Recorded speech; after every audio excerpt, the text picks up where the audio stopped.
In today's video, I'm going to show you how I sculpted the tail feathers in my crow sculpture.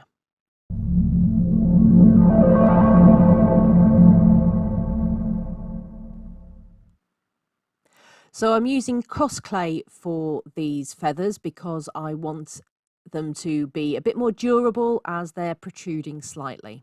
So I rolled that out with my pasta machine. I've then layered on top of that a piece of fine aluminium mesh because I want some body to this to give it a bit of extra support. And then I'm adding a piece of wire on top because I want that to look like the sort of shaft of the feather, and I need something that's going to help me attach this feather to the body of the bird when I've finished. So now I've layered all that up, I'm putting another piece of Cosclay over the top. Really, I should probably have put a little bit of clay adhesive in between to help me out here, but I didn't. And so as you'll see in a moment, once I've cut the shape out to how I wanted it to be, I'm going to end up with a little bit of a bubble. I've left that in so that you can see what that looks like, because a lot of people tell you, oh, watch out for bubbles, but you don't necessarily know what they're talking about. And it's very important, if you do get a bubble between your layers in your clay, that you get rid of it, because if you put it in the oven to cure with that bubble in, the air inside the bubble will heat and expand, and that will lead to cracking or really ugly bubbly marks on your final piece. So all I do is press it down, and then I pierce a hole like you would with a balloon or a normal bubble to help pop that, and then I squeeze all the air out and then press down again to make sure that all that air has completely gone. There needs to be absolutely no air between your layers of clay. All I'm doing now is using a dentist's tool to give me the details, or to add the details, I should say, of this feather. So I'm going through now, adding all of the barbs, or the impression of the barbs, to my feather. I'm using a light hand, and as you can see, I hope you can see clearly on this, I'm not actually using the pointy bit of my tool. I'm using the flat back side of it. That'll give me a much smoother look. If you use the point, you're going to end up like dragging the clay, and it's not going to do what you want it to do. This is my favourite tool for this, but have an experiment, have a look, see that you might find something that works for you better. I do chop and change occasionally to see if I can find something, but I always end up going back to this tool because this is the one that I find the best for adding this sort of detail.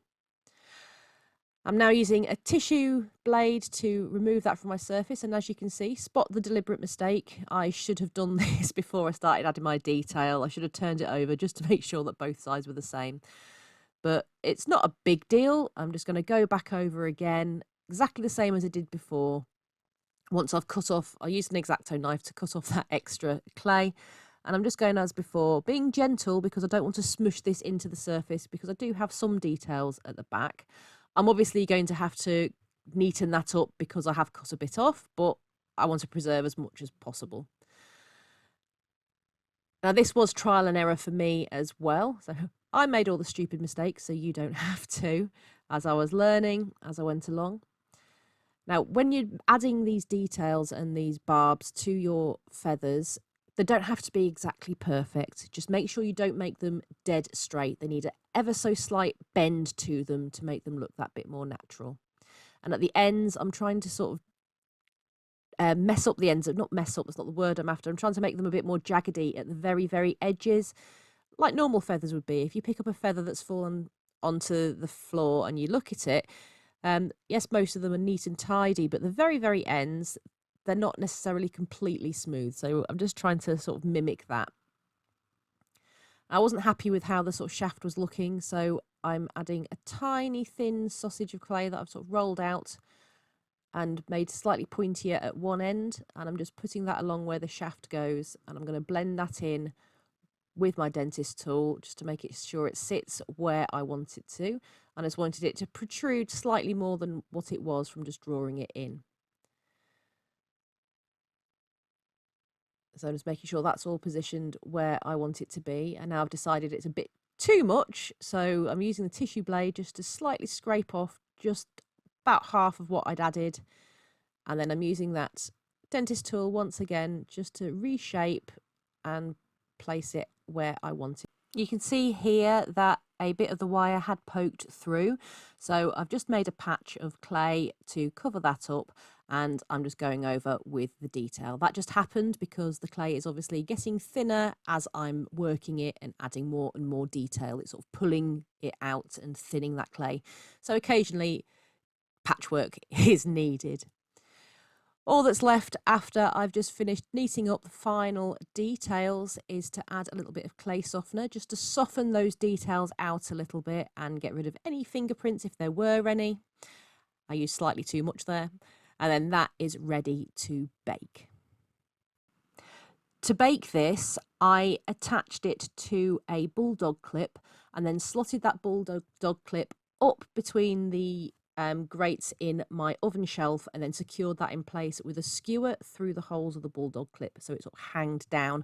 That way I didn't get a shiny flat bottom to my feathers. I could have also have laid it on some corn flour and that would have kind of done the same thing, but I just wanted to make sure that there was no flattening of the pattern at the bottom. You can see the tail feathers in the photos that I've been showing at the end of this video. They worked really well for this piece. The Cosclay works well because any knocks that they'll get as they're sticking out that bit more means that they won't get as easily damaged. I hope you enjoyed today's video. Please leave me a thumbs up. If you'd like to see more, don't forget to subscribe and hit that bell icon. That way you'll be notified of any new content that I post. For now though, bye guys.